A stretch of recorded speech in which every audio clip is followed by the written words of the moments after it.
ಏನಾಯ್ತು ಬೆಂಗಳೂರು ಎರಡನೇ ಏರ್ಪೋರ್ಟ್ ಕಥೆ? ಗುರುತಿಸಿದ 3 ಸ್ಥಳ ಸೂಕ್ತ ಇಲ್ಲ ಎಂದ ತಜ್ಞ. ಕೇಂದ್ರದ ಜೊತೆ ಕರ್ನಾಟಕದ meeting fix. Vijaya Karnataka web ವೀಕ್ಷಕರಿಗೆ ನಮಸ್ಕಾರ. ನಾನು ಶಿವಮೂರ್ತಿ ಸೊರಬ. ಅತ್ತ ತಮಿಳುನಾಡು ಸರ್ಕಾರ ಕರ್ನಾಟಕಕ್ಕೆ ಸೆಡ್ಡು ಹೊಡೆಯಲು ಹೊಸೂರು ಅಂತಾರಾಷ್ಟ್ರೀಯ ವಿಮಾನ ನಿಲ್ದಾಣದ ಸ್ಥಳವನ್ನ ಆಯ್ಕೆಗೆ ವೇಗ ನೀಡಿದೆ. ಗುರುತಿಸಿದ್ದ 2 ಸ್ಥಳಗಳು ಏರ್ಪೋರ್ಟ್ಗೆ ಯೋಗ್ಯ ಅಂತ ವರದಿ ಬಂದಿದ್ದು, ಅದರಲ್ಲಿ ಒಂದನ್ನ ತಿಂಗಳೊಳಗೆ ಸ್ಟಾಲಿನ್ ಸರ್ಕಾರ ಫೈನಲ್ ಮಾಡಲಿದೆ.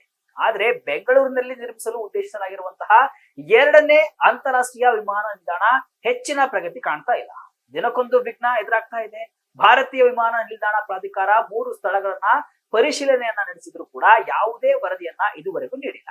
ಇದು ರಾಜ್ಯ ಸರ್ಕಾರವನ್ನ ಇಕ್ಕಟ್ಟಿಗೆ ಸಿಲುಕಿಸಿದ್ದು, ಈ ಬಗ್ಗೆ ಚರ್ಚೆ ನಡೆಸಲು ಕೇಂದ್ರ ವಿಮಾನಯಾನ ಸಚಿವ ರಾಮ್ ಮೋಹನ್ ನಾಯ್ಡು ಅವರನ್ನ ಭೇಟಿಯಾಗಲು ಸರ್ಕಾರ ಮುಂದಾಗಿದೆ. ಆದ್ರೆ ಇದರ ನಡುವೆ ಶಾಕಿಂಗ್ ಎಂಬಂತೆ 2ನೇ ಅಂತಾರಾಷ್ಟ್ರೀಯ ವಿಮಾನ ನಿಲ್ದಾಣಕ್ಕೆ ಗುರುತಿಸಿದ ಬೆಂಗಳೂರು ಸುತ್ತಲಿರುವ 3 ಸ್ಥಳಗಳು ವಿಮಾನ ನಿಲ್ದಾಣ ನಿರ್ಮಾಣಕ್ಕೆ ಸೂಕ್ತವಲ್ಲ ಎಂಬ ಅಭಿಪ್ರಾಯವನ್ನ ವಿಮಾನಯಾನ ತಜ್ಞರು ನೀಡಿರುವುದು ರಾಜ್ಯ ಸರ್ಕಾರದ ತಲೆಬಿಸಿಯನ್ನ ಹೆಚ್ಚಿಸಿದೆ.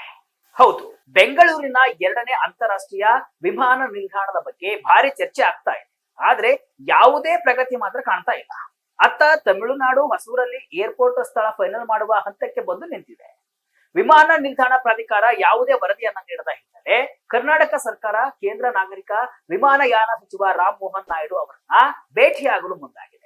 2035ರ ವೇಳೆಗೆ ಬೆಂಗಳೂರು ವಿಮಾನ ನಿಲ್ದಾಣದ ವಾರ್ಷಿಕ ಪ್ರಯಾಣಿಕರ ಸಂಖ್ಯೆ ಅಂದಾಜು 110 ಮಿಲಿಯನ್ ತಲುಪಬಹುದು ಎನ್ನಲಾಗಿದೆ. ಹೀಗಾಗಿ ಹೊಸ ವಿಮಾನ ನಿಲ್ದಾಣ ಯೋಜನೆಯನ್ನ ಸರ್ಕಾರ ಕೈಗೊಂಡಿತ್ತು. ಇದಕ್ಕಾಗಿ ಸರ್ಕಾರ 7 ಸ್ಥಳಗಳನ್ನ ಕೂಡ ಪರಿಶೀಲನೆ ಮಾಡಿ 3 ಸ್ಥಳಗಳನ್ನ ಅಂತಿಮಗೊಳಿಸಿತ್ತು. ಆ 3 ಸ್ಥಳಗಳನ್ನ ಕಳೆದ ಏಪ್ರಿಲ್ ನಲ್ಲಿ ಭಾರತೀಯ ವಿಮಾನ ನಿಲ್ದಾಣ ಪ್ರಾಧಿಕಾರದ ಅಧಿಕಾರಿಗಳು ಪರಿಶೀಲನೆಯನ್ನ ನಡೆಸಿ ವರದಿ ಕೊಡುವುದಾಗಿ ತಿಳಿಸಿದರು. ಸಮೀಕ್ಷೆ ನಡೆಸಿ 3 ತಿಂಗಳಾದ್ರೂ ಸೂಕ್ತ ಸ್ಥಳ ಯಾವುದು ಅಂತ ಎಎಐ ವರದಿಯನ್ನ ಕೊಟ್ಟಿಲ್ಲ. ಈ ಹಿನ್ನೆಲೆ ಯೋಜನೆಗೆ ವೇಗ ನೀಡಲು ಬೃಹತ್ ಕೈಗಾರಿಕೆ ಮತ್ತು ಮೂಲ ಸೌಕರ್ಯ ಅಭಿವೃದ್ಧಿ ಸಚಿವ ಎಂಬಿ ಪಾಟೀಲ್ ಅವರು ಕೇಂದ್ರ ನಾಗರಿಕ ವಿಮಾನಯಾನ ಸಚಿವ ರಾಮ್ ಮೋಹನ್ ನಾಯ್ಡು ಅವರನ್ನ ಭೇಟಿಯಾಗಲು ನಿರ್ಧರಿಸಿದ್ದಾರಂತೆ. ಏರ್ಪೋರ್ಟ್ಗೆ 3 ಜಿಲ್ಲೆಗಳಲ್ಲಿ 3 ಸ್ಥಳ. ಭೂ ಸ್ವಾಧೀನಕ್ಕೆ ಸಮಸ್ಯೆ, ಹಾಲಿ ಏರ್ಪೋರ್ಟ್ಗೆ ಹತ್ರ. ಒಂದು ಕಡೆ ಎಂಬಿ ಪಾಟೀಲ್ ಅವರು ರಾಮ್ ಮೋಹನ್ ನಾಯ್ಡು ಅವರನ್ನ ಭೇಟಿಯಾಗಲು ನಿರ್ಧರಿಸಿದ್ದಾರೆ. ಇನ್ನೊಂದು ಕಡೆ ವಿಮಾನ ನಿಲ್ದಾಣ ನಿರ್ಮಾಣಕ್ಕೆ ಈಗ ಗುರುತಿಸಿರುವ 3 ಸ್ಥಳಗಳು ಸೂಕ್ತವಲ್ಲ ಅಂತ ವಿಮಾನಯಾನ ತಜ್ಞ ದೇವೇಶ್ ಅಗರ್ವಾಲ್ ಹೇಳಿದ್ದಾರೆ. ಏರ್ಪೋರ್ಟ್ ನಿರ್ಮಾಣಕ್ಕೆ 4500 ಎಕರೆ ಭೂಮಿ ಅಗತ್ಯವಿದೆ. ರಾಜ್ಯ ಸರ್ಕಾರವು ಬೆಂಗಳೂರು ನಗರ ಜಿಲ್ಲೆಯ ಕಗ್ಗಲೀಪುರ, ರಾಮನಗರ ಜಿಲ್ಲೆಯ ಹಾರೋಹಳ್ಳಿ, ಬೆಂಗಳೂರು ಗ್ರಾಮಾಂತರ ಜಿಲ್ಲೆಯ ನೆಲಮಂಗಲ ಕುಣಿಗಲ್ ರಸ್ತೆಯಲ್ಲಿರುವಂತಹ ಚಿಕ್ಕ ಸೋಲೂರನ್ನ ಗುರುತಿಸಿದೆ.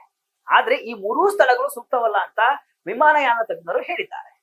ಅವರು ಈ ಸ್ಥಳಗಳು ಸೂಕ್ತವಲ್ಲ ಎನ್ನುವುದಕ್ಕೆ ಅವರು ಕಾರಣಗಳನ್ನು ಕೂಡ ನೀಡಿದ್ದಾರೆ.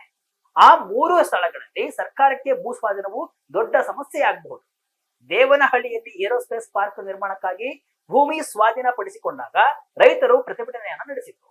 2ನೇ ಏರ್ಪೋರ್ಟ್ಗೂ ಬೆಂಗಳೂರು ದಕ್ಷಿಣ ಮತ್ತು ಗ್ರಾಮಾಂತರ ಜಿಲ್ಲೆಗಳಲ್ಲಿಯೂ ಕೂಡ ಇದೇ ರೀತಿಯ ವಿರೋಧವನ್ನ ಎದುರಿಸಬೇಕಾಗಬಹುದು. ಒಪ್ಪಂದದಂತೆ ಕೆಂಪೇಗೌಡ ಅಂತಾರಾಷ್ಟ್ರೀಯ ವಿಮಾನ ನಿಲ್ದಾಣ 25 ವರ್ಷಗಳನ್ನ ಪೂರೈಸುವವರೆಗೂ ಅಂದ್ರೆ ಮೇ 2033ರವರೆಗೆ 150 ಕಿಲೋಮೀಟರ್ ವ್ಯಾಪ್ತಿಯಲ್ಲಿ ಹೊಸ ವಿಮಾನ ನಿಲ್ದಾಣವನ್ನ ತೆರೆಯಲು ಸಾಧ್ಯವಿಲ್ಲ.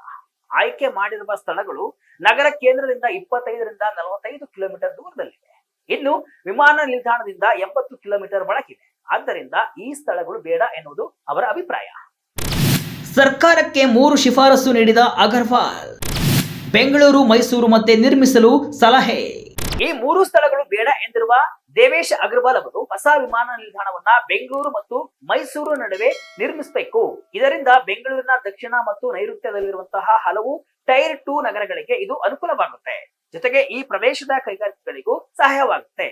ಬೆಂಗಳೂರು ಮೈಸೂರು ಎಕ್ಸ್ಪ್ರೆಸ್ ವೇ ಇರುವುದರಿಂದ ಪ್ರಯಾಣ ಕೂಡ ಸುಲಭವಾಗುತ್ತೆ. ಅದಲ್ಲದೆ ಬೆಂಗಳೂರಿನ ಹಳೆ HAL ಏರ್ಪೋರ್ಟ್ ಅನ್ನ ಪುನರಾರಂಭಿಸಿ ಅಂತ ಅಗರ್ವಾಲ್ ಸಲಹೆಯನ್ನು ನೀಡಿದ್ದಾರೆ. ಇಂದಿಗೂ ಬ್ರೆಜಿಲ್, ಮಲೇಷಿಯಾ ಮತ್ತು ಅಮೆರಿಕದ ನಗರಗಳಲ್ಲಿ ಒಳಗಡೆ 1 ಮತ್ತು ಹೊರಭಾಗದಲ್ಲಿ 1 ವಿಮಾನ ನಿಲ್ದಾಣಗಳಿವೆ. ಅದೇ ರೀತಿ HAL ಅನ್ನ ಮರು ಅಭಿವೃದ್ಧಿ ಪಡಿಸಬಹುದು ಅಂತ ದೇವೇಶ್ ಅಗರ್ವಾಲ್ ಸಲಹೆಯನ್ನ ಕೊಟ್ಟಿದ್ದಾರೆ. ಸಚಿವ ಎಂಬಿ ಪಾಟೀಲ್ ಹೇಳೋದೇನು? ತಮಿಳುನಾಡು ವೇಗದಿಂದ ಕರ್ನಾಟಕಕ್ಕೆ ಸಮಸ್ಯೆ. ಏಪ್ರಿಲ್ ನಲ್ಲಿ 3 ಸ್ಥಳಗಳನ್ನ ಪರಿಶೀಲಿಸಿದ ಭಾರತೀಯ ವಿಮಾನಯಾನ ಪ್ರಾಧಿಕಾರದ ವರದಿಯನ್ನ ಕಾಯಲಾಗ್ತಾ ಇದೆ. ನೋಯ್ಡಾ ಮತ್ತು ನವಿ ಮುಂಬೈನಲ್ಲಿ ನಿರ್ಮಾಣವಾಗುತ್ತಿರುವ ವಿಮಾನ ನಿಲ್ದಾಣಗಳ ಪ್ರಗತಿಯನ್ನ ಅಧ್ಯಯನ ಮಾಡಿದ ನಂತರ ವಿಮಾನಯಾನ ಸಚಿವ ನಾಯ್ಡು ಅವರೊಂದಿಗೆ ಚರ್ಚಿಸಲಾಗುವುದು ಅಂತ ಕೈಗಾರಿಕಾ ಮತ್ತು ಮೂಲಸೌಕರ್ಯ ಅಭಿವೃದ್ಧಿ ಸಚಿವ ಎಂಬಿ ಪಾಟೀಲ್ ಹೇಳಿದ್ದಾರೆ. ಇದರ ನಡುವೆ ತಮಿಳುನಾಡು ಹೊಸೂರಲ್ಲಿ ಅಂತಾರಾಷ್ಟ್ರೀಯ ವಿಮಾನ ನಿಲ್ದಾಣ ನಿರ್ಮಿಸಲು ಮುಂದಾಗಿರುವುದು ಕರ್ನಾಟಕ ಸರ್ಕಾರಕ್ಕೆ ತಲೆನೋವು ತಂದಿದೆ. ಈಗಾಗಲೇ ಬೆಂಗಳೂರಿನ ಕೂಗಳತೆ ದೂರದಲ್ಲಿರುವ ಹೊಸೂರಿನಲ್ಲಿ ಅಂತಾರಾಷ್ಟ್ರೀಯ ವಿಮಾನ ನಿಲ್ದಾಣ ನಿರ್ಮಾಣಕ್ಕೆ ಈಗಾಗಲೇ ಎಂಕೆ ಸ್ಟಾಲಿನ್ ಸರ್ಕಾರ 2 ಸ್ಥಳಗಳನ್ನು ಗುರುತಿಸಿದೆ. ಅವೆರಡೂ ಕೂಡ ಏರ್ಪೋರ್ಟ್ ನಿರ್ಮಾಣಕ್ಕೆ ಸೂಕ್ತವಂತ ಭಾರತೀಯ ವಿಮಾನ ನಿಲ್ದಾಣ ಪ್ರಾಧಿಕಾರ ವರದಿ ನೀಡಿದೆ. ತಿಂಗಳೊಳಗೆ ಇದರಲ್ಲಿ ಒಂದು ಸ್ಥಳವನ್ನ ತಮಿಳುನಾಡು ಸರ್ಕಾರ ಫೈನಲ್ ಮಾಡಲಿದೆ ಅಂತ ತಿಳಿದು ಬಂದಿದೆ. ಅದಕ್ಕೂ ಕೂಡ BIAL ಒಪ್ಪಂದ ಅನ್ವಯವಾಗಲಿದೆ. ಕೆಂಪೇಗೌಡ ಅಂತಾರಾಷ್ಟ್ರೀಯ ವಿಮಾನ ನಿಲ್ದಾಣದ 150 ಕಿಲೋಮೀಟರ್ ವ್ಯಾಪ್ತಿಯಲ್ಲಿ ಅದು ಬರಲಿದೆ. ಆದ್ದರಿಂದ BIAL ಅನುಮತಿಯನ್ನ ತಮಿಳುನಾಡು ಸರ್ಕಾರ ಪಡೆಯಬೇಕಿದೆ. ಕೇಂದ್ರ ವಿಮಾನಯಾನ ಸಚಿವಾಲಯ ಕೂಡ ಇದನ್ನೇ ಹೇಳಿದೆ.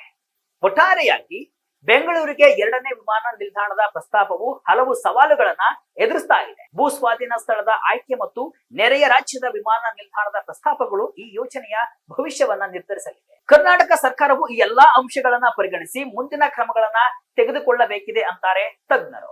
ಇದಿಷ್ಟು ಇವತ್ತಿನ ವಿಶೇಷ. ಇದೇ ರೀತಿಯ ಹಲವು ವಿಶ್ಲೇಷಣೆ ಮಾಹಿತಿ ಅಷ್ಟೇ ಅಲ್ಲ, ಮನರಂಜನೆಯ ವಿಡಿಯೋಗಳಿಗಾಗಿ ವಿಜಯ ಕರ್ನಾಟಕ ವೆಬ್ಸೈಟ್, ಫೇಸ್ಬುಕ್ ಹಾಗೂ ಯೂಟ್ಯೂಬ್ ಪೇಜ್ ಅನ್ನು ಫಾಲೋ ಮಾಡಿ. ಧನ್ಯವಾದಗಳು.